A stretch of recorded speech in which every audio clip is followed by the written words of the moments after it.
दोस्तों, आज मैं जो कहानी लेकर आई हूँ उसका शीर्षक है नकारात्मक विचार कैसे दूर करें। एक खुशहाल जीवन के लिए व्यक्ति को सकारात्मक होना बहुत जरूरी है। आज हम इस कहानी में जानेंगे कि कैसे बुद्ध ने अपने ज्ञान द्वारा एक भिक्षु को सकारात्मकता का पाठ पढ़ाया।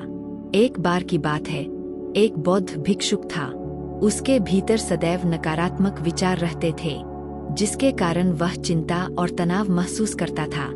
बौद्ध धर्म के सारे नियम तो वह अपना रहा था, लेकिन उसे यह भी पता चल रहा था कि यह सिर्फ बाहर से है, क्योंकि यदि वह बौद्ध धर्म में बताए गए नियमों को भीतर से अपनाता है तो उसके अंदर यह नकारात्मक विचार आता ही नहीं।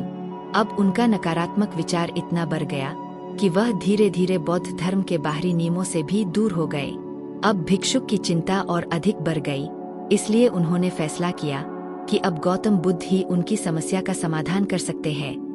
भिक्षुक गौतम बुद्ध के पास पहुँचे और कहने लगा, मैं आपसे अपनी एक समस्या के विषय में बात करने आया हूँ, पर मुझे बताते हुए थोड़ा संकोच हो रहा है।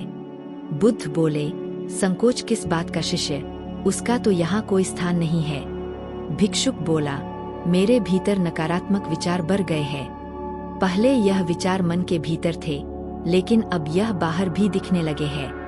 मैं ठीक प्रकार से बौद्ध धर्म के नियमों का पालन नहीं कर रहा हूँ और मुझे इसलिए संकोच हो रहा है, क्योंकि मैं एक बौद्ध भिक्षु हूँ और इसके बावजूद भी मेरे भीतर नकारात्मक विचार बढ़ रहे हैं। बुद्ध बोले, व्यक्ति जन्म से ही नकारात्मक होता है, लेकिन ज्ञान द्वारा धीरे धीरे वह सकारात्मक होता है।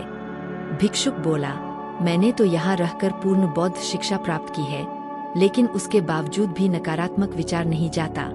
आप मुझे बताइए, मैं किस प्रकार इसे दूर करूं? बुद्ध बोले, मैं तुम्हें एक कहानी के माध्यम से बताता हूँ। एक बार एक व्यक्ति जंगल से जा रहा था। जंगल बड़ा सुन था, इसकी वजह से उसके अंदर पहले से ही डर पैदा हो गया था। चलते चलते उसे एक सांप दिखा, वह घबरा कर चला गया। वह 2 कदम ही भाग पाया कि उसका पैर एक पत्थर से टकराया और गिर गया। वह बुरे तरीके से घायल हो चुका था। उसके पास साहस नहीं था कि वह उठ सके। उसे लगा अब तो वह मरने वाला ही है। कुछ देर रुककर जब उसने पीछे की तरफ देखा तो सांप के आकार की एक लकड़ी थी। लकड़ी को देखते ही उसके जान में जान आई। वह सोचता रहा, मैं कितना बड़ा मूर्ख हूँ, इस लकड़ी को सांप समझ रहा था। पल भर में ही उस व्यक्ति का डर छूमंतर हो गया। बुद्ध बोले, तुम्हारे भीतर भी डर है, कुछ छिन जाने का, कुछ पाने खोने का, और इसी डर के कारण चिंता और तनाव हो जाता है, और इन सब के पीछे नकारात्मकता आपके पास चली आती है। हाँ, आप सही कहते हो, लेकिन मैं इस विषय में आपसे थोड़ा और जानना चाहता हूँ कि मैं एक सकारात्मक इंसान कैसे बनूं? बुद्ध बोले, तुम ध्यान से मेरी बताई गई बातों को सुनो। बुद्ध ने सकारात्मक होने के विषय पर एक एक करके उपदेश देना शुरू किया। हमेशा वास्तविक रहो, हमेशा वास्तविक जीवन में जीने की कोशिश करो, और किसी भी घटना से तुम्हारे भीतर क्या प्रतिक्रिया होती है उस पर विशेष ध्यान दो।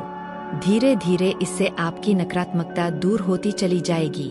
दूसरों को माफ करना सीखो। यदि किसी से गलती हो जाए तो उसे माफ करना सीखो। ऐसा करने से आपके भीतर चिंता और तनाव कम होगा।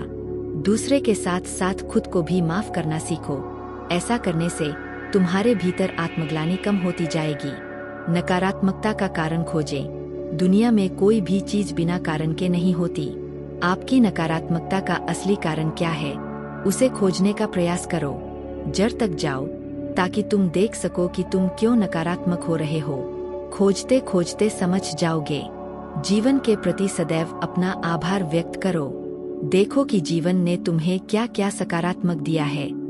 यह सोचो कि तुम कितने सौभाग्यशाली हो कि तुम्हें बुद्धित्व को जानने का मौका मिल रहा है। बुद्ध की यह बात सुनकर भिक्षुओं ने उनके आगे हाथ जोड़ने के लिए कहा। भिक्षुक बोला, बुद्ध, आपके इस ज्ञान से मेरी नकारात्मकता दूर होती जा रही है। अब मैं जान गया हूँ कि नकारात्मकता मेरे भीतर है, तो सकारात्मकता भी मेरे भीतर ही रहेगी। नकारात्मकता किसी प्रयास के बिना मिल जाती है, लेकिन सकारात्मकता के लिए मनुष्य को हमेशा खोजनी पड़ती है। भिक्षुक ने बुद्ध को धन्यवाद दिया। दोस्तों, इस कहानी से हमें यह शिक्षा मिलती है कि नकारात्मक विचारों से हम हमेशा तनाव में ही रहेंगे, इसलिए हमें अपनी निगाहें घुमानी होंगी और अपने जीवन में सकारात्मक विचारों को महत्व देना होगा। छोटी छोटी सकारात्मक चीजों को अपने समय में जीकर हम खुद को खुश रख सकते हैं। दोस्तों, उम्मीद करती हूँ आपको आज की ये गौतम बुद्ध की कहानी नकारात्मक विचार कैसे दूर करें पसंद आई होगी। पसंद आई है तो एक लाइक कर दीजिए और चैनल को सब्सक्राइब भी कर लें।